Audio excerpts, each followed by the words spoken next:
Boa noite, estamos iniciando mais uma live Jusdesportiva do Instituto Brasileiro de Direito Desportivo, o nosso IBDD, o qual tenho a honra de integrar o seu Conselho Deliberativo.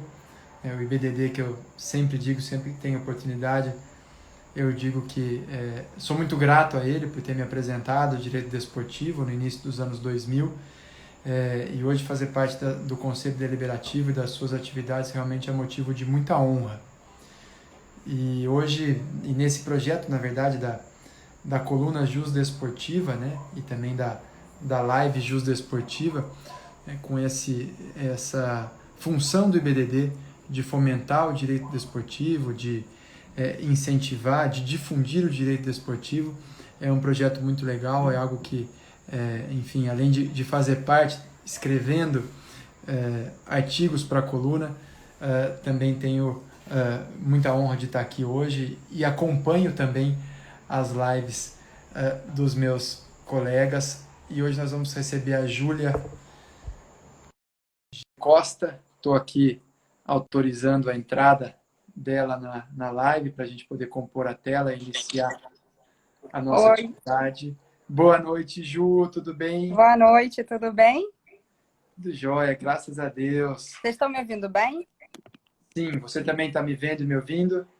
Perfeitamente, perfeitamente. Ótimo, ótimo, ótimo, muito legal. Ju, muito legal estar aqui com você hoje.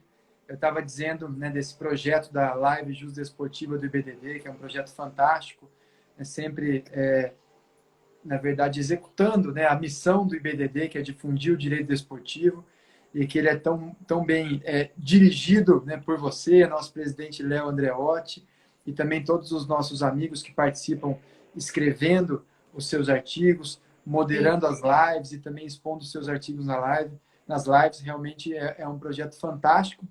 E, aliás, falando até do nosso presidente Léo Andreotti, né, que faz um trabalho fantástico é, na direção do IBDD.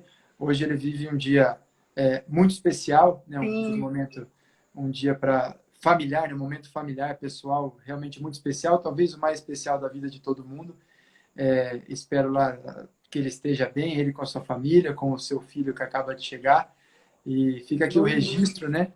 E também as boas energias lá para ele, as bênçãos, né? com certeza. As Com- bênçãos do Criador aí para que seja realmente o início de uma etapa fantástica e que sejam todos muito felizes e com muita saúde. Exato. Bom, vamos lá, para a gente já passar ao nosso, enfim, ao nosso conteúdo, que, aliás, parabéns pelo seu artigo, Ju. Aliás, Obrigada. vou te chamar de Ju, não dá para chamar de Júlia, tá? Mas parabéns pelo seu artigo, ficou muito legal, ficou muito bom, um tema muito interessante, muito atual, polêmico também, né? Ele envolve, É, ele tem a questão jurídica, a questão comercial, a questão política também envolvida em tudo isso, né? Então vamos aproveitar, não vamos perder tempo para ouvir aqui o que você tem para dizer, para trazer para a gente sobre esse assunto. Antes de falar da temática especificamente, eu queria só trazer o seu currículo, na verdade, e não é só trazer o seu currículo, porque é um currículo extenso.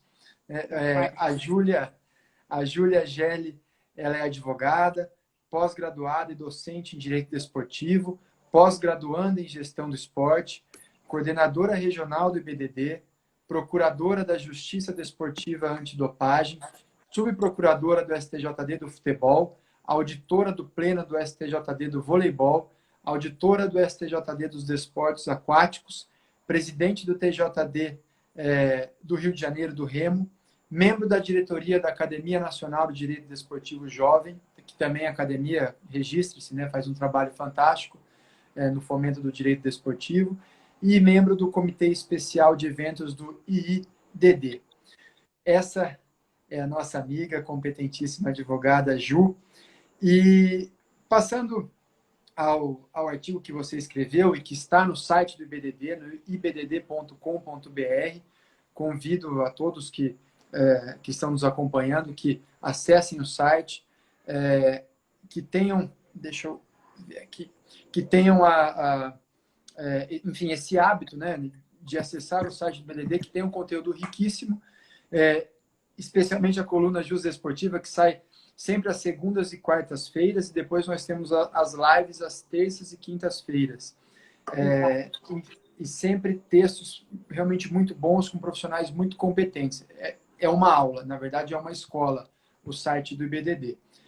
Bom, o artigo escrito pela Ju, ele se chama, na verdade ele traz até uma provocação no seu título, né? A perda do mando de campo acarretaria a perda dos direitos de transmissão? Então, esse artigo ele vem num contexto que nós temos hoje da MP 984, né, da MP do mandante, enfim, nesse assunto que tem movimentado muito a questão das transmissões.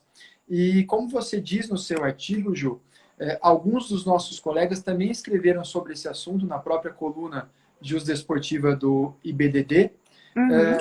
E eu queria que você desse, na verdade, desse as boas-vindas e já falasse um pouquinho que esses artigos eles trazem visões diferentes acerca da MP 984 e você, apesar desses artigos eles terem cada um o seu ponto de vista, você ressalta que são muito interessantes, que têm conteúdos muito bons e que, enfim, e destaca a excelência dessas posições. Eu queria que você falasse um pouquinho disso, apesar dessas diferenças de opiniões entre um e outro.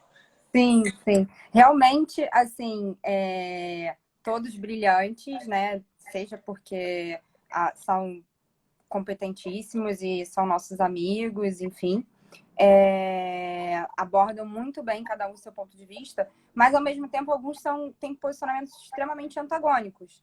E aí, enfim, eu me vi também elogiando de igual modo esses artigos, às vezes que defendem situações distintas, né? Têm opiniões diversas, completamente incompatíveis, digamos assim, opostas. E aí, mas surgiu, né, essa dúvida, né? Por que eu não me posicionei em relação aos artigos também, digamos assim? Porque, conforme eu falo no texto, Felipe, eu acho assim que cada um... Primeiro que ela é muito polêmica, né? Já se vê pelo número de emendas, por toda essa complexidade em meio à pandemia, as críticas de poucas discussões a respeito da MP.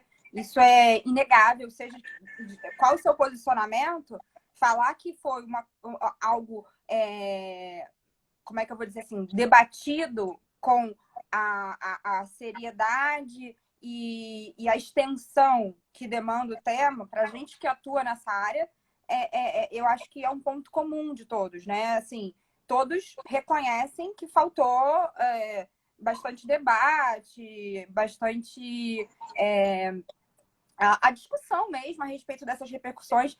Tanto é que possibilitou tantos artigos, né? E com diferentes opiniões e sobre diferentes pontos. É uma MP curta, mas que, assim, já tem uma série de emendas, já tem uma série de artigos, uma série de opiniões diversas. Por quê? Porque realmente faltou esse preparo, né? O mensurar quais seriam as consequências na prática daquelas mudanças.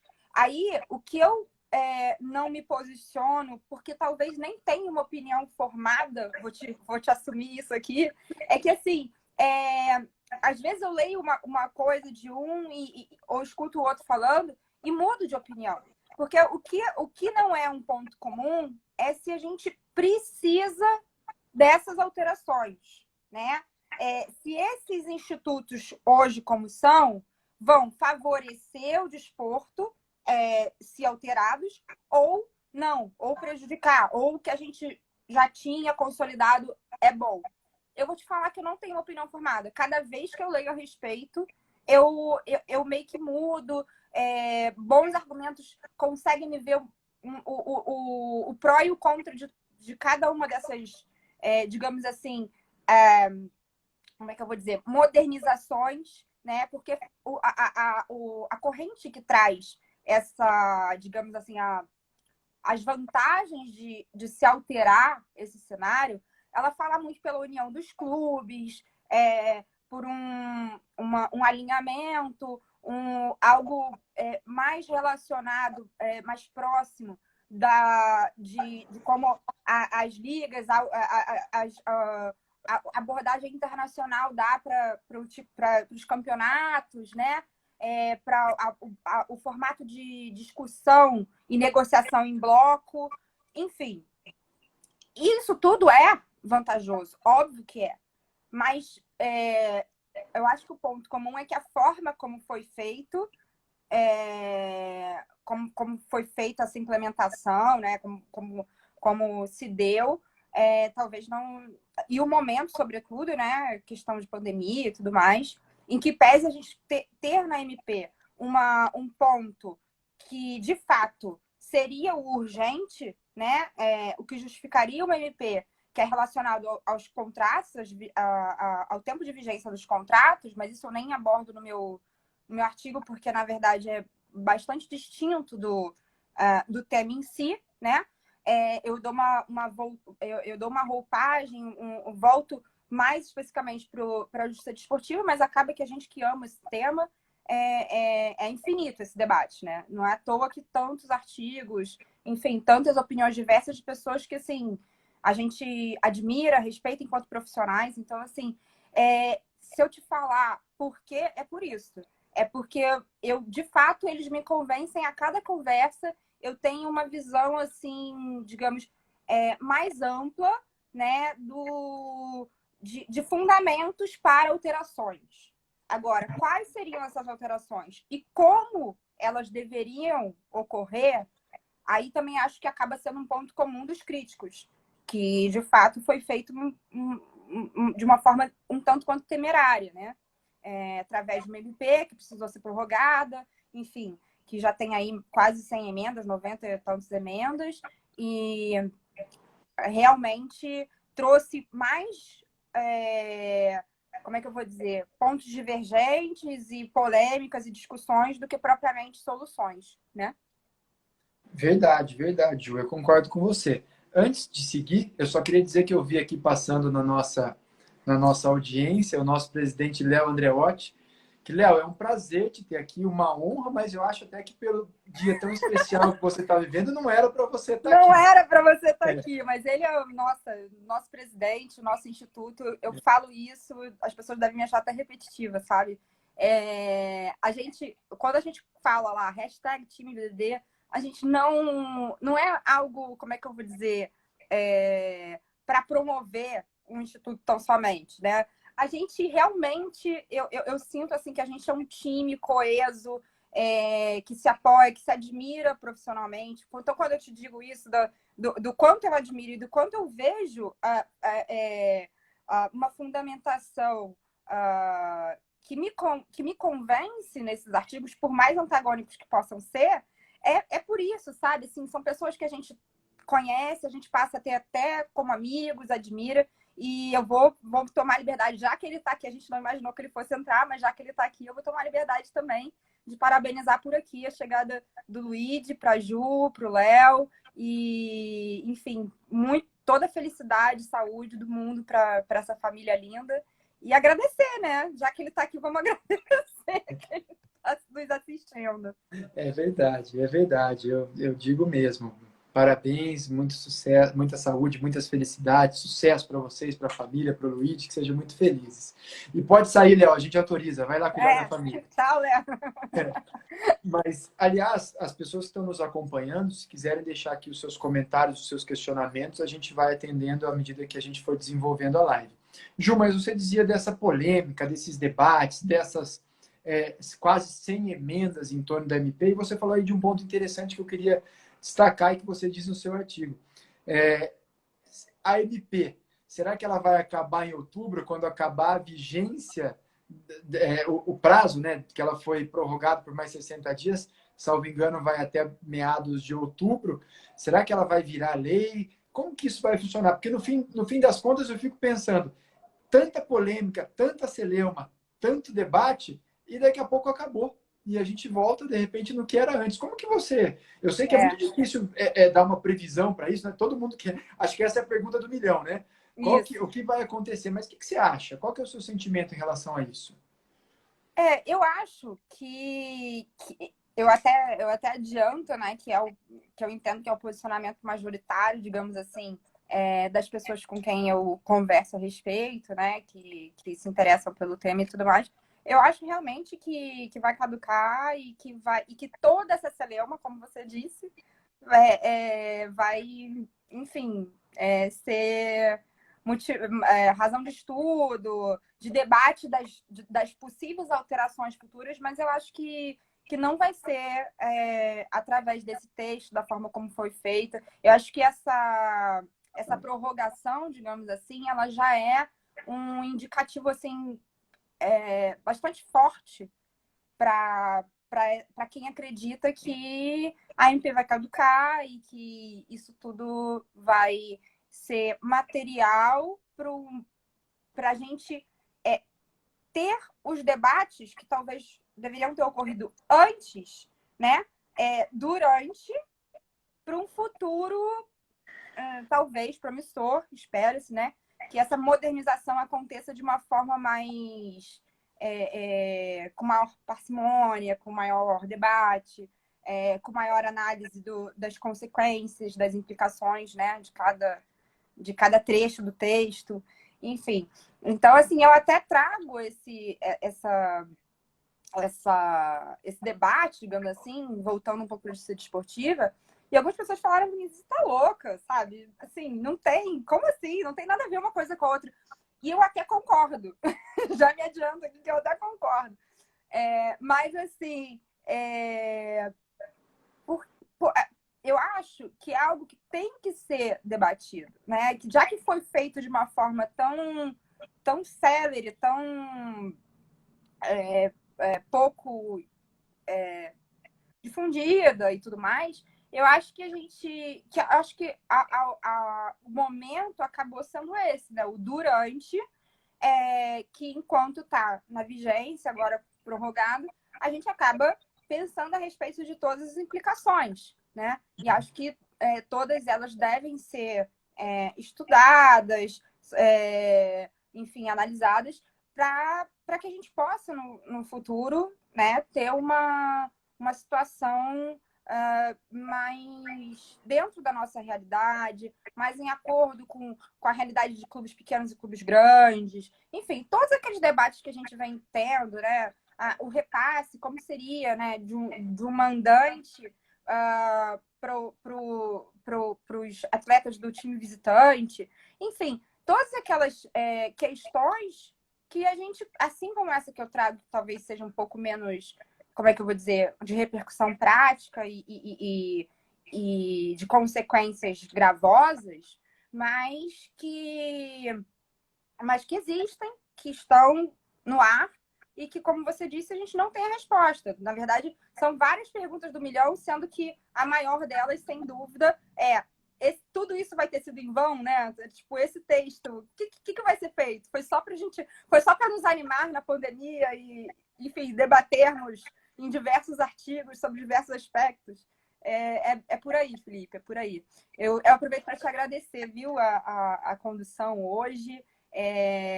Todo o time IBDD, a gente está fazendo aí. Ontem eu participei de um evento do IBDD Universitário, que eu não canso de elogiar, e realmente, assim, eu fico muito feliz com todo esse trabalho que a gente vem desenvolvendo e que enfim, capitaneado pelo Leonardo Andreotti, nosso presidente, mas certamente é um time, todo mundo aí com a sua participação absolutamente necessária e que contribui para o resultado. Não, imagina, Ju, é sempre um prazer, eu sempre digo até uma gratidão imensa que eu tenho pelo IBDD essa amizade, né, que a gente vai criando, desenvolvendo, é muito legal. Mas sabe que eu vejo da seguinte maneira, realmente é muito difícil saber se ela vai continuar ou não, mas eu não tenho dúvidas que aconteça o que acontecer, ela plantou, esse debate, na verdade, plantou uma semente para isso, né? Então, Exato. talvez a gente não tenha a MP daqui a alguns dias, mas eu tenho certeza que esse assunto não vai sair da mesa, né? Nós temos clubes importantes, vozes importantes, como isso também está dentro de um processo legislativo, temos vozes políticas importantes no sentido de fazer, de mexer nesse assunto, né? De mudar o que nós temos hoje. Então, eu acredito que todo o debate que está sendo travado agora, como você falou, talvez não, eu concordo com você nesse aspecto que as coisas vieram de maneira assodada, né? Com a MP e tudo mais. Mas o debate está aí, ele está aberto, e eu tenho certeza que nós vamos ter desdobramentos, ainda que a MP não vire lei. Uhum. E eu achei muito interessante, na verdade, o texto que você trouxe, que você menciona algumas disputas que foram travadas nesse período de vigência da MP, aliás, que estão sendo travadas, né? Que tem um cunho mais, talvez, comercial, digamos assim, dos contratos de autorização de transmissão, de televisionamento e por aí vai. Então, você até mencionou alguns desses casos. Mas a sua abordagem, né, como você já disse, e está no próprio título, tem a ver com a justiça desportiva. E eu achei fantástica essa abordagem. Eu acho que ela tem uma aplicação prática, sim, muito relevante, né? Porque até isso vai estar conjugado com as relações comerciais e a justiça desportiva ela traz decisões rapidamente e você eventualmente vai ter contratos assinados, enfim. Eu queria saber de você, nesse exemplo que você trouxe, até da sua vasta experiência na justiça desportiva, é, como você teve na verdade, você associou essas coisas? Como você imagina que isso, na verdade, esses contratos, né, as relações comerciais, diante desse contexto jurídico que nós temos da MP, vão impactar nas decisões dos tribunais? Queria que você trouxesse a sua visão sobre isso aqui para a gente, por favor. Tá. A gente teve um caso, né? Assim, até então eu só tenho conhecimento do caso que veio do tribunal do TJD do RJ, né? Tipo, o tribunal de origem do Rio de Janeiro, que levou a discussão a assim, minutos do jogo. A gente teve uma decisão no STJD do futebol a respeito do mando de campo, né? Eu confesso para você que eu li a decisão, achei brilhante, muito bem fundamentada pelo ex-presidente do tribunal, porque foi no mandato passado, né? O Paulo Salomão. Enfim, eu confesso que assim foi uma surpresa a condução desse processo. Eu não li, eu não posso, né, opinar sobre aquilo que eu não li. Eu só li a decisão do presidente Paulo Salomão à época. Mas eu acho que, pelo que eu conversei com colegas e tudo mais, foi uma surpresa para todo mundo aquele desdobramento inicial e isso ter chegado da forma que chegou no STJD do futebol, né, a minutos do jogo. Porque, assim, a gente tem toda uma situação que envolve ali, né, a discussão dos regulamentos das competições do Tribunal Estadual, da FERJ, né, que é a federação vinculada ao TJD do Rio de Janeiro, enfim. Então, e esses regulamentos, eles são anteriores à MP, né? Eles têm a sua validade, eles têm uma reunião do Conselho Arbitral, na qual os clubes opinam e podem se insurgir em relação àquele regulamento, né? Então, assim, tem todo um trâmite, uma burocracia extremamente respeitada, extremamente democrática para os participantes, para os clubes e envolvidos. Então, me chamou a atenção e eu confesso que, de uma forma muito assim superficial, o comentário geral dentre os meus colegas foi também nesse sentido, que causou uma certa estranheza o desdobramento desse processo, que até então é o único que a gente tem, pelo menos que eu tenho conhecimento, que tenha utilizado da MP e dessa abordagem do mando de campo para uma decisão pela justiça desportiva, né? Mas também vale falar que, na época,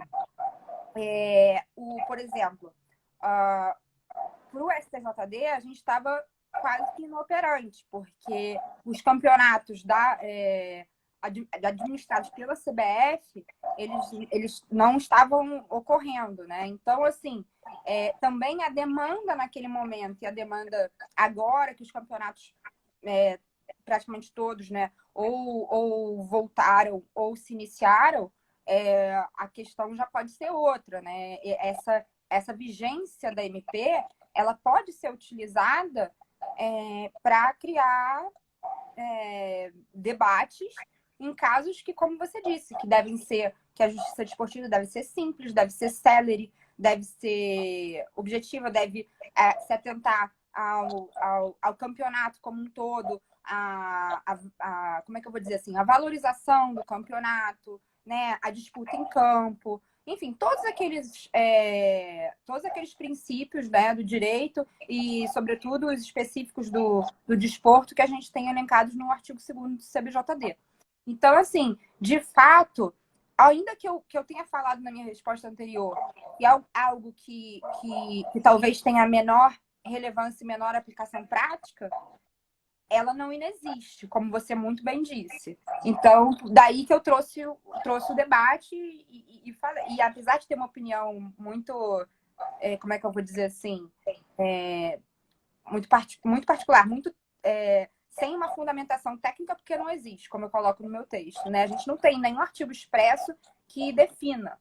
Mas eu acho que, assim, de acordo com o que na nossa vivência na justiça desportiva,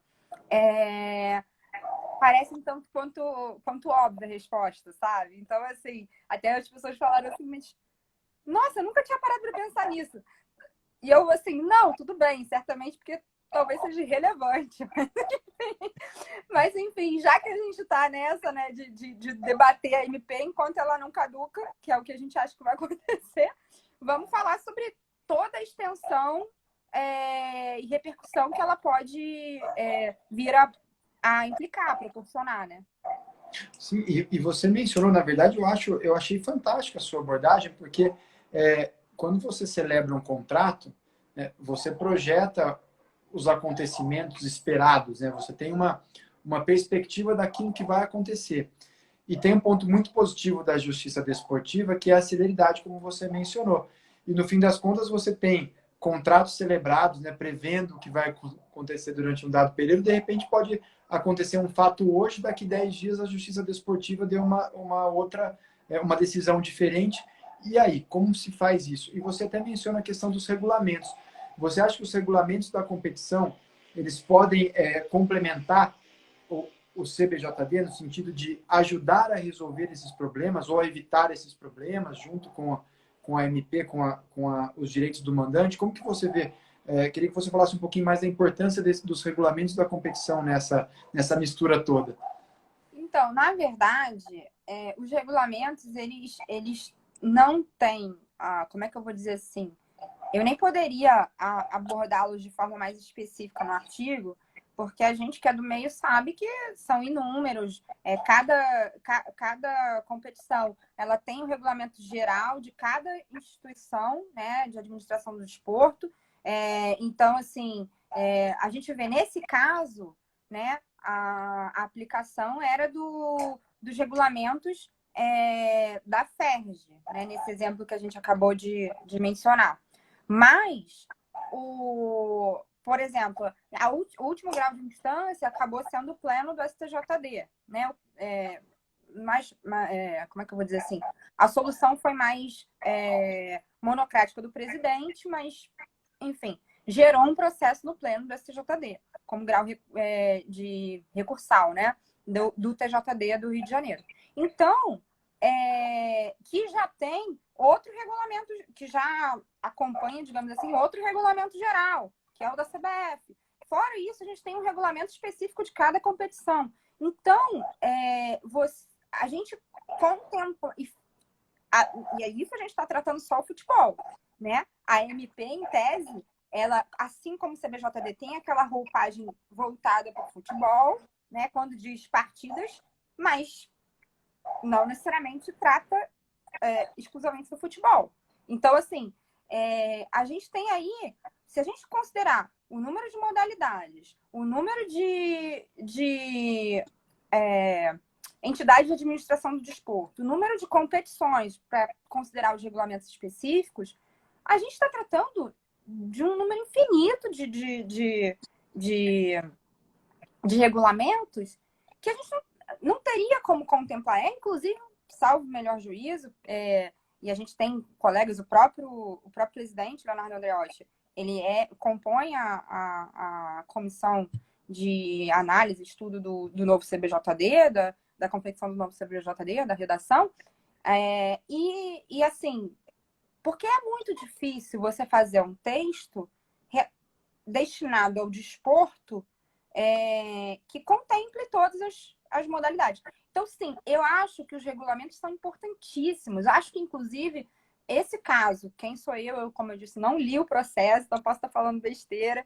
Admiro muito as pessoas envolvidas nesse processo, né? Tanto os advogados, como o presidente do TJD do Rio de Janeiro à época, né? Foi meu coordenador, é meu amigo, enfim. Mas causou estranheza aquele processo, né?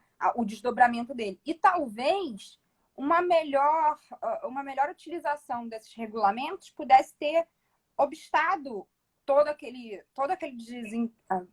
desenvolvimento do processo, se considerado que o regulamento específico e geral da competição ele tem que prevalecer, ele tem a prevalência, ele é anterior. Os contratos derivados dele, né, do texto ali redigido enfim, ratificado por todos no momento do conselho arbitral e tudo mais, ou seja, tem toda uma burocracia que valida aquele texto que não pode do dia para a noite com uma MP, enfim, que também nada tinha a ver ali com o mérito mesmo, né, da questão, a gente trazer esse nível de discussão, minutos do jogo, eu realmente me causou estranheza e até onde eu sei, alguns colegas também ficaram um pouco surpresos com todo aquele desdobramento. E talvez os regulamentos pudessem ter obstado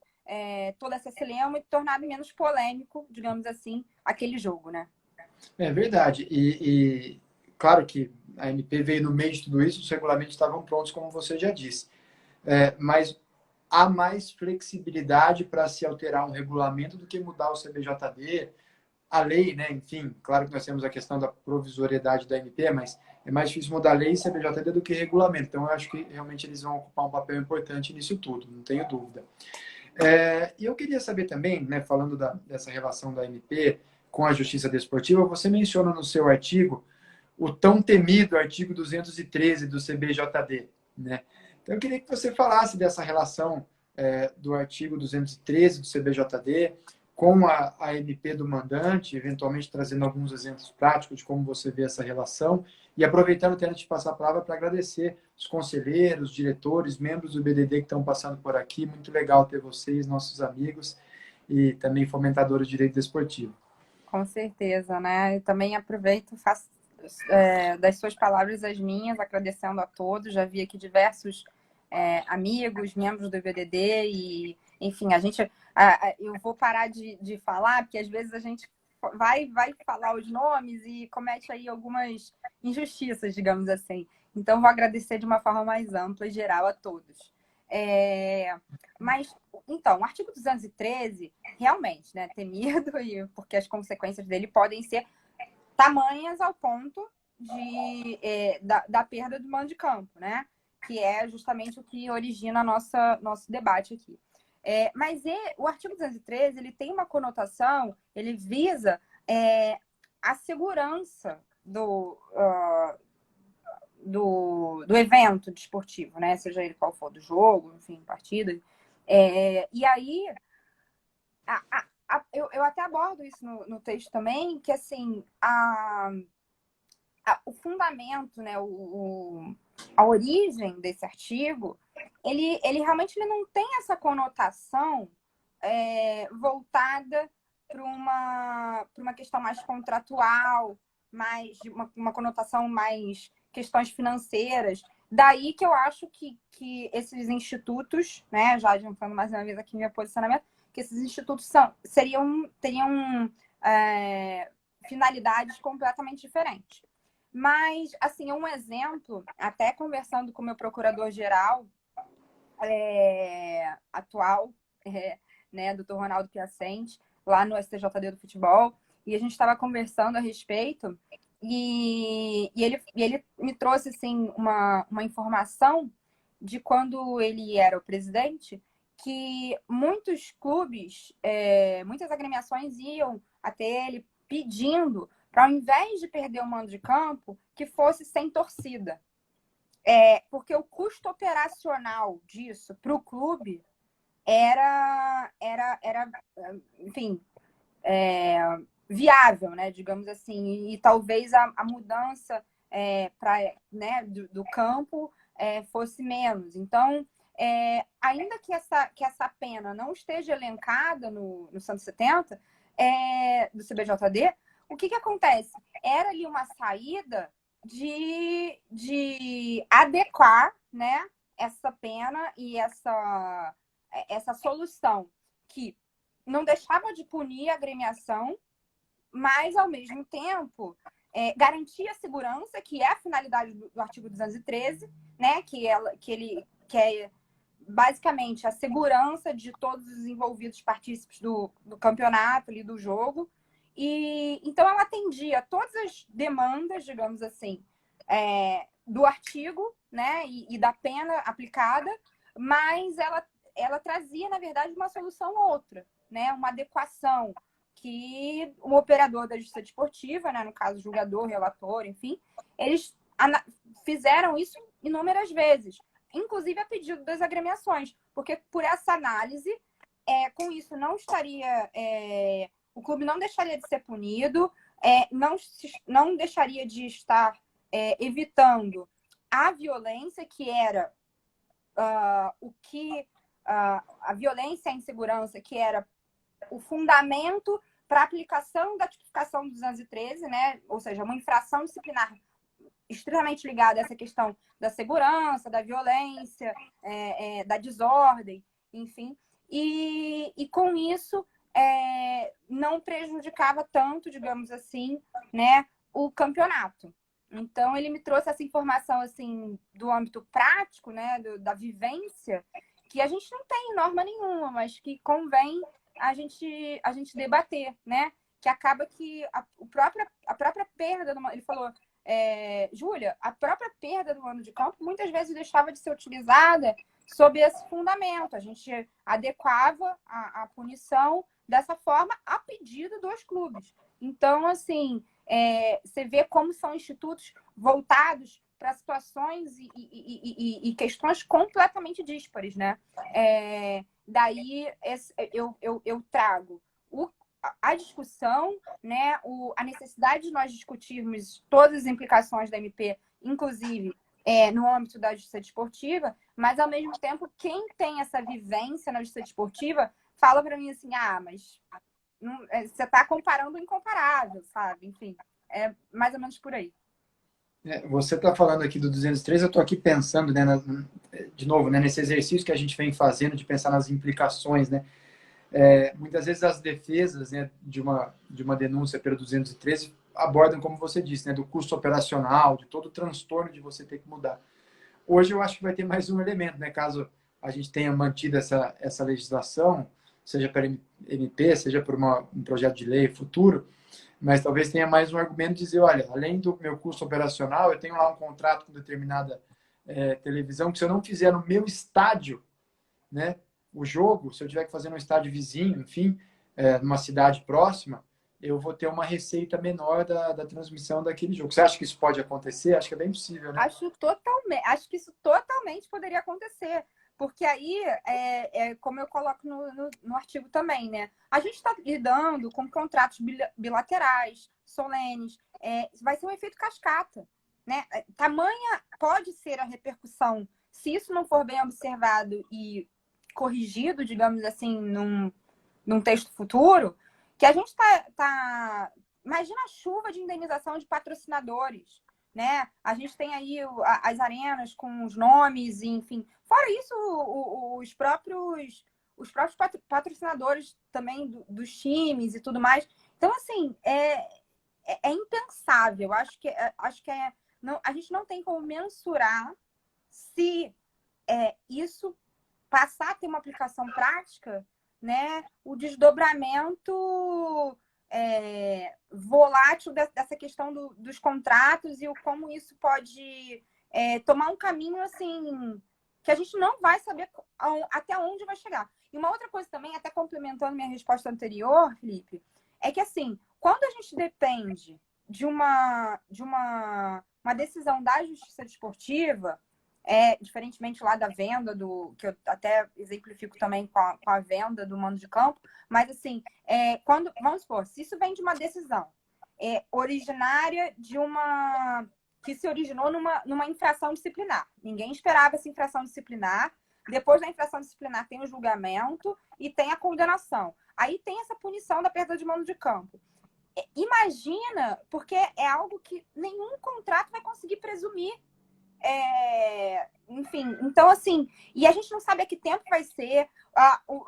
Nós sabemos que dependendo do desdobramento das competições, às vezes fases, às vezes posicionamento na tabela, isso sim é contemplado pelos contratos de patrocínio, né? Então, como é que vai ser isso? Porque você pode estar trocando aí algo insubstituível, irrecuperável, talvez até. Eu penso, pensando mais à frente, o valor dessa indenização ia ser difícil de calcular, né? Assim, desse tipo de indenização. Que cá entre nós, eu não acredito que vá ter, porque eu acho que os clubes vão achar uma solução para isso, sabe? Foi como você disse lá no início. A gente tem o interesse de muitos clubes de peso de promover as alterações, né? De instituir modernizações na nossa legislação, mas eu acho que isso tem que ser feito de uma forma um tanto quanto melhor, né? Melhor estudada, melhor aplicada, enfim. A gente tem aí essa questão que não param de sair as hipóteses de litígios e de discussões. A gente só não tem as soluções, né? É verdade, é verdade. E sabe que é até interessante, cada vez que a gente analisa o tema, como você bem disse, e você diz no artigo, cada vez que a gente lê uma coisa, eu estou aqui, né, vendo, te perguntando e vendo você dar suas respostas e colocar essas hipóteses, vai passando um monte de coisa na cabeça, né, de todos os desdobramentos que podem sair disso, porque realmente a gente não sabe onde chega. E é interessante que eu vejo, essa é a receita mais importante dos nossos clubes, né? Então veja só toda a insegurança que está em torno da receita mais importante do nosso futebol, para falar da Exatamente. modalidade, né, que naturalmente envolve mais dinheiro e que tem essa relação tão próxima com os direitos televisivos. Você comentou aí na sua última resposta sobre a venda de mando de campo. Fala um pouquinho mais para a gente. É mais um ingrediente nessa confusão toda? Mais uma questão. Eu acho que isso pode mudar, inclusive, o patamar desses contratos. Porque você imagina se a venda do mando de campo vai passar a significar, né, o direito de arena. Então, assim, a repercussão financeira disso vai tomar outra proporção, né? A gente antes estava lidando com os mesmos clubes, dividindo dividindo de igual forma os mesmos a mesma proporção de direito de arena. E aí a gente está falando de uma situação assim muito peculiar, porque a venda do mando de campo ela é uma coisa corriqueira. A gente até tem, né, tem os nossos colegas que tratam mais propriamente desse assunto e falam que assim até no caso as entidades de administração do desporto, elas tentam evitar isso, né? Enfim, de alguma forma, e aí colocaram limitadores, né? Do número de possíveis vendas em cada campeonato e tudo mais. Mas, no final das contas, é um recurso amplamente utilizado, né? Tanto pelos grandes clubes, quanto, sobretudo, pelos pequenos. A gente tem aquele caso do CSA, que vendeu, né? Acho que a primeira partida com o Flamengo, enfim, gerou toda uma expectativa. O debate foi amplo na época, né? Porque ele tinha chegado, né, à Série A e, enfim. Então, teve toda uma discussão se era correto, se não era correto. O fato é que é um direito, né, do clube. Ele utiliza isso para fazer caixa, né? Ele utiliza isso para se monetizar. Então, ele vai fazer isso, obviamente, num jogo de maior repercussão, né? De maior apelo. Então, a gente chega nessa situação de até que ponto, porque até isso vai ser influenciado, que a gente vai passar a tratar de que patamar? O que vai significar a venda de um mando de campo a partir daí, né? Então, foi mais essa polêmica que eu tentei colocar ali para apimentar o nosso debate. Nossa, e você conseguiu, viu? Porque é realmente muito polêmico, tem muitos desdobramentos e a gente vê isso no seu texto, falando com você também, tudo que isso, né, as diferentes perspectivas, né? Eu estou aqui pensando, tem a MP, né, que altera o artigo 42 da Lei Pelé, nós temos o CBJD, o regulamento da competição, tentando, às vezes, controlar essa questão de venda de campo. Talvez agora os contratos de televisionamento, de transmissão, também vão ter um papel de amarrar isso de uma outra forma. Talvez seja interesse até da própria transmissão que seja vendido, né? Então isso vai colidir ou não com o regulamento, né? Enfim, é uma situação realmente complicada. Para piorar ainda, vai que vem uma punição pelo 213 daquele jogo mais importante que a emissora gostaria que vendesse o mando. Meu Deus do céu, é muita coisa para a gente pensar. Pois é. Mas a gente já indo para a nossa parte final aqui da nossa conversa, que realmente está muito boa, muito legal o tema, muito boa a sua escolha. O título do seu artigo ele traz uma pergunta, né? Uma provocação. Né?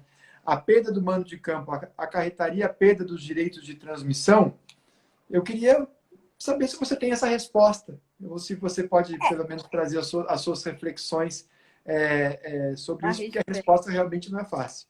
Não, eu não digo nem que não é fácil, Felipe. Eu digo assim, é como eu te disse, as pessoas que atuam nessa área falam assim, que salada de frutos é essa que você fez, Júlia? Tipo assim, não tem nada a ver uma coisa com... A gente sabe que, juridicamente falando, tem todo esse fundamento que eu tentei reproduzir no artigo e aqui nas respostas para você e tal, de qual seria esse elo. Mas para quem atua ali, sabe que a gente está falando de uma questão contratual e financeira e uma questão disciplinar, de punição voltada mais para a questão de manutenção da segurança, da estabilidade do campeonato. Então, assim, aparentemente, num primeiro olhar, são coisas completamente distintas, né? E a resposta, né, para o título seria não, né? Mas, assim, onde a gente... Isso é muito da nossa percepção de quem atua. Porque o que eu critico é que... É o que eu busco, né? O que eu trago o debate e em tom de crítica com a minha opinião no texto, é exatamente que isso, na verdade, expresso, não está em lugar nenhum. Então, isso pode, sim, gerar debates infindáveis sobre toda essa polêmica, né? Agora, para quem atua ali, eu acho que a resposta... Todo mundo apostaria em não como resposta, né? Por ser institutos voltados para objetivos completamente diversos, enfim, com finalidades também totalmente díspares, né? Posso até aqui elencar algumas coisas que eu já falei ao longo das respostas, mas assim, a gente tem a pena, ela tem ali a razão de ser diante de um evento, de uma ocorrência, né? Eu até abordo isso muito en passant no artigo, mas assim, com a alteração do CBJD, a última a gente teve ali, introduziu-se uma análise por parte do julgador, né, a respeito da gravidade da ocorrência, que até então era uma coisa meio taxativa, essa punição por parte da Justiça Desportiva quando do 213, né? Mas, assim, a gente teve essa questão desde 2009, a gente teve essa questão da gravidade, e do tamanho do impacto que aquilo gerou no evento desportivo, né? E do prejuízo. Então, digamos assim, a gente já tem aí expresso, né, a finalidade desse artigo. A que se dispõe essa pena? É a garantir, evitar eventos futuros, né, ocorrências futuras semelhantes que possam colocar em risco a competição, como é que eu vou dizer assim, a saúde de todos os envolvidos, né? Porque a gente está tratando aí de desordem, de arremesso de objeto, né? Enfim. Então, é um instituto completamente diferente do direito de arena, que envolve ali, tem uma conotação pecuniária, né? Extremamente, o condão é extremamente financeiro, com base em contratos, e estritamente ligado aos contratos de trabalho, né? Então assim, parecem coisas totalmente diferentes, totalmente díspares, totalmente independentes, mas que sim, alguém pode trazer essa discussão, né, quando lhe for conveniente. E aí a gente abre desculpe o termo chulo, mas a gente abre a porteira para uma série de aberrações que eu fico assim, é mais uma crítica construtiva, né, para essa possível alteração, para essa possível implementação de um texto, mas um texto que estude todas essas consequências, né? É isso. Sim, verdade, verdade. Eu queria, na verdade, eu vou tomar a liberdade de fazer mais uma pergunta para você, mas antes eu queria só cumprimentar que estão passando por aqui, nossos amigos e que fazem o IBDD andar, o Dr. Wanderson, a doutora Mari, também o Dr. Luiz Roberto Martins Castro, Beto, Nossa, presidente do fundador, IBDD. nossa, que honra! Exatamente. Nosso Muito... ex-presidente fundador. Nossa, agora eu estou até mais preocupada com as minhas respostas. Olha, responsabilidade. Ô, Ju, eu queria fazer uma pergunta, né? Talvez até seguindo a mesma linha do Léo, né? Que eu participei da live há alguns dias, e ele me deixou uma pergunta no final que ele falou também que era a pergunta do milhão. Eu vou fazer essa Cuidado, pergunta. que eu acho que o Léo fez uma pegadinha com você, eu já tô com medo. Não, mas você vai ver que minha pergunta é simples. Então tá. Se você tivesse, se a caneta fosse sua, para que essa MP virasse lei daqui uns 15 dias, quando vence o prazo da MP, você pode escolher. Júlia, você escolhe. Vira lei ou caduca? Qual seria a sua escolha? Eu, além de escolher, eu já disse, né? Eu acredito muito que vai caducar. E acho, assim como você, que tudo isso não vai passar, não vai ter sido em vão, porque gerou, deu um start para uma possível mudança importante e, quiçá, necessária, mas, assim, antecipou, né, os debates, não antecipou, porque a partir da MP, na verdade, a gente teve que debater com a vigência, né? Já aconteceu. Mas, assim, eu acho que na hipótese de caducar, a gente vai ter antecipado uma série de debates importantes, imprescindíveis para uma outra medida, um futuro texto, uma alteração, enfim. Acho que vai mais por aí. Legal. Bom saber ter a sua opinião, é muito interessante. Eu, particularmente, concordo com a sua visão das coisas e com a sua opinião sobre o assunto. Ju, estamos aqui na nossa parte final, até a gente tem que tomar cuidado pelos limites de tempo. Estou com medo do tempo, de cair. Da nossa ferramenta. Eu queria, antes de fazer, né, de finalizar, te agradecer por essa hora que a gente passou junto aqui, um papo muito legal, muito leve, tá? É muito bom aprender com você, trocar com você, enfim, discutir direito desportivo. Agradeço mais uma vez por tudo que você faz, pelo time BDD, como você falou da hashtag. Muito obrigado mesmo. Te passo a palavra para você fazer as suas considerações finais e depois eu faço o encerramento. Tá. Não, eu vou ser bem rápido, porque eu também estou tensa com o horário. Imagina, Felipe, eu que te agradeço. A gente sabe que eu te chamei, te convoquei de última hora. E você é sempre muito gentil, muito solícito, muito que acompanha o time, que contribui com o time, que abraça as nossas propostas, né? Então, assim, eu te agradeço imensamente. Eu já te falei isso antes, acho que uma outra live que a gente fez juntos, assim, você transmite uma calma, você transmite uma, sabe? É real, é verdade, assim, é muito bom o bate-papo quando a gente tem do outro lado um amigo e um amigo, assim, que tem toda que consegue trazer a leveza que você mesmo falou pro nosso papo, né? A gente está falando de questões tão polêmicas e ao mesmo tempo foi um debate gostoso, né? Salutar. Então, e acima de tudo, eu agradeço, assim como você, eu sou extremamente grata ao IBDD, extremamente grata ao presidente, Dr. Leonardo Andreotti, por todas as oportunidades, enfim, por tudo que o Instituto nos proporciona. E é isso. Eu só tenho a agradecer. Perfeito, Gil. Muito obrigado, bondade sua, obrigado pelas suas palavras. Agradeço também o pessoal que passou aqui esse tempo com a gente. Muito obrigado mesmo. Somos nós todos que fazemos esse projeto existir e andar. Reitero o convite que eu fiz no início para que todos acessem o site bdd.com.br, acompanhem o conteúdo do site, a coluna Jus Esportiva, a Revista Brasileira de Direito Desportivo. Filiem-se ao IBDD, que certamente ficarão muito felizes e aproveitarão muito tudo que o IBDD oferece, essa entidade que é líder, enfim, que é uma referência no direito desportivo no Brasil e fora do Brasil.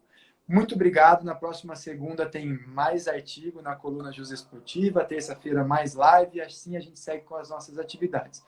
Uma boa noite a todos, Ju, Obrigada, todos gente. que Boa estão com a noite. gente, muito obrigado. Até logo. Tchau.